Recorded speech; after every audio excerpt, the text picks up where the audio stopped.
Tradita e qëllimit fest është rikthyer në Gjirokastër. Shosha me kaldrëm u zbukurua me qëllime tradicional. Në pazarin e Gjirokastrës, artizanët thurën dhe ofruan mësim kryesisht për të rinjët e zgjat, por gjithashtu ekspozuan dhe punimet e tyre si ushqimin e shishëm tradicional apo glikot e zonës. Ata thonë se kjo ishte një mundësi e mirë për të treguar edhe një herë vlerat tona autentike shqiptare. Qëllim fest gjoi interesin e të grupeve turistike që pa nga afër thurjen apo qëndisjen e materialeve të ndryshme për pakor. Ashtu si shumë evente të tjera tashmë janë bërë traditë në Gjirokastër, edhe Qëllim Fest është nga ato të radhës. Është disa vit që organizohet, po e bukura vit pas viti është pjesëmarrja e fëmijëve në këtë fest loj, po themi për pjesën e fëmijëve. Këtu jemi një grup fëmijësh, të cilët praktikojnë, po themi, si hapat e parë, domethënë në loj, praktikojnë hapat e parë se si mund të endin një diçka të vogël për ata e konsiderojnë qëllim të madh, kuptohet, duart e vogla qëllim të madh do bëjnë. Përveç fëmijëve të qytetit janë dhe fëmijë të qendrës kulturore Fato Berberi, pjesë të grupit të qëndisjes. Unë besoj që këto aktivitete do jenë në vazhdim dhe jo vetëm Qëllim Festi, po edhe aktivitete të tjera ku të kenë në përfshirje dhe përmbajtjen e tyre jetën dhe botën e fëmijëve. Si tashmë e dim që Gjirokastra ka hyrë me të në muajin mars ka filluar turizmi. Këtu po flitet të gjitha gjuhët e botës.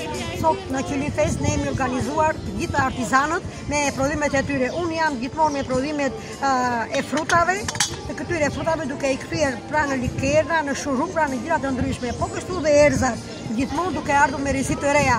Si vjet kam futur dhe likerin e shtogut, se kemi domethënë dhe për kohë, edhe likere kam futur shurupin e trëndafilit, kam futur likerin e trëndafilit, po kështu çka zona tonë andeja me dëllënj me të gjithë. Qëllim Fest është një event i përvitshëm tashmë që ka në synim traditën e bërjes së qylimave në qytetin tonë.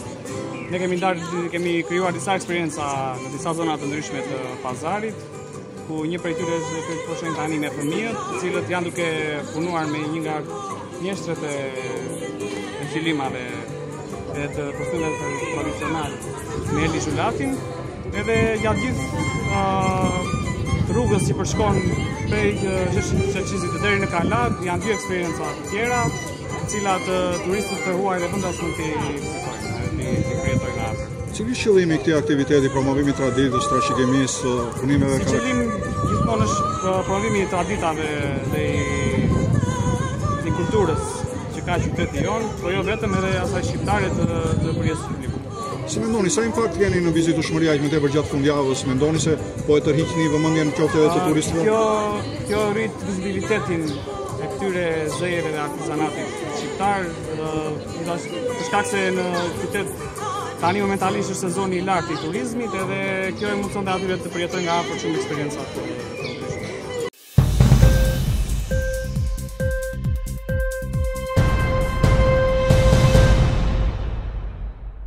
Mbi 68.000 fermer kanë aplikuar për të përfituar subvencion në bujqësi, nga të cilët 90% e tyre kërkojnë të përfitojnë naftën pa akcizë. Ashtu si kurse u mbyll afati për aplikimin në skemën kombëtare të subvencioneve, u deklaruan edhe të dhënat. Qeveria ka vënë në dispozicion të fermerëve subvencione për 8 masa që do të financohen, ku përfshihet mbështetja për tufën bazë të matrikulluar, lop, dele dhe dhi, bërështimi plitarisë, mbështetje për fara dhe fidan, inputet e tjera, mbështetje për kultivimin e bimëve aromatiko-mjekësore, mbështetje për fermat organike, certifikimi global GAP, si dhe mbështetje me naftë për punimet e mekanizuara në bujqësi.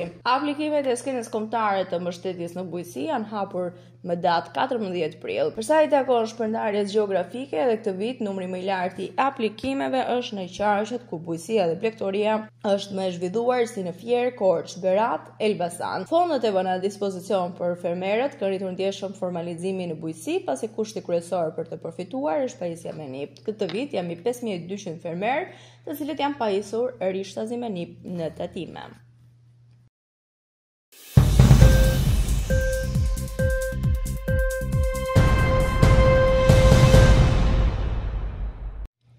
Më 13 mars 2025, qeveria shqiptare vendosi një ndalim 1 vjeçar të aksesit në TikTok, duke përmendur shqetësime mbi sigurinë kibernetike dhe ndikimin negativ të përmbajtjeve të dëmshme tek të rinj. Megjithatë, ky ndalim ka rezultuar jo efektiv, pasi përdoruesit shqiptar kanë gjetur mënyra për të anashkaluar nëpërmjet përdorimit të rrjeteve private virtuale apo VPN. Pavarësisht përpjekjeve për bllokimin e platformës, TikTok mbetet mjaft i popularizuar në Shqipëri, ku përdorues janë nën moshën 18 vjeç në një vend me një popullsi prej 2.4 milion banor.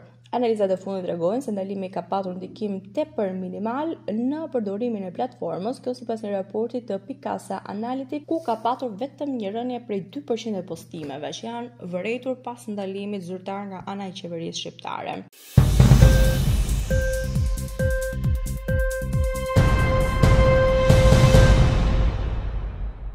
Drejtoria e Përgjithshme të Timeve ka njoftuar nisjen e një aksioni për verifikimin e burimeve të ardhurave të pronarëve të mjeteve luksoze të regjistruar pranë TPSHTR-s për gjatë 2 viteve të fundit. Sipas të dhënave zyrtare, në periudhën 2023-2024 janë regjistruar 6.495 automjete luksoze me vlerë minimale prej 50.000 eurosh. Nga verifikimet paraprake të DPT-s rezulton se 400 prej këtyre automjeteve janë blerë me fonde të padeklaruara nga pronarët. Drejtoresha e proceseve të biznesit në Drejtorinë e Përgjithshme ka thënë se nëse pronarët e automjeteve justifikojnë ligjërisht pasurinë e tyre, penalizimi vetëm është gjoba për deklarim të vonuar të deklaratës. Në të kundër do të merren makinat. Hetimi i pasurisë do të vijojë duke u mbështetur në analizat e vazhdueshme të dhënave nga sistemi tatimor dhe burimet e palëve të treta.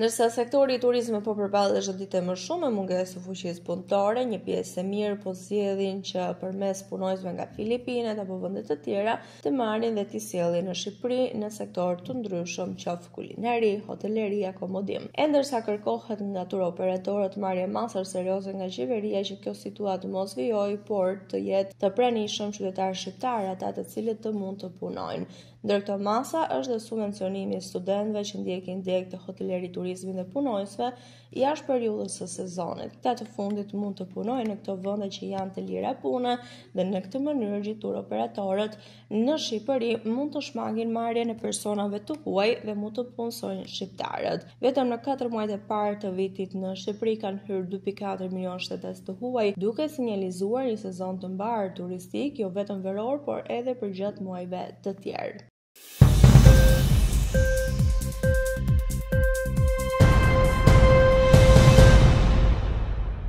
Delegacionet ruse dhe ukrainase do të takohen sot sërish në Stamboll për bisedime që synojnë arritjen e paqes në luftën që shpërtheu pas pushtimit rus të Ukrainës në shkurt të vitit 2022. Moska dhe Kievi zhvilluan bisedimet e tyre të para të drejtë për drejtë që nga viti 2022 më 16 maj në Stamboll. Por këto bisedime nuk dhan fryt, pasi të dy vendet thjesht u zotuan për një shkëmbim të përgosur në shkallë të gjerë. Takimi i cili vjen pas njërit sulmeve të suksesshëm ukrainase në territorin rus, i cili goditi objektiva deri në Siberi, do të jetë edhe më e koordinuar. Moska ka njoftuar se në bisedimet e sotme do të paraqes një memorandum me kushtet e saj për arritjen e paqes.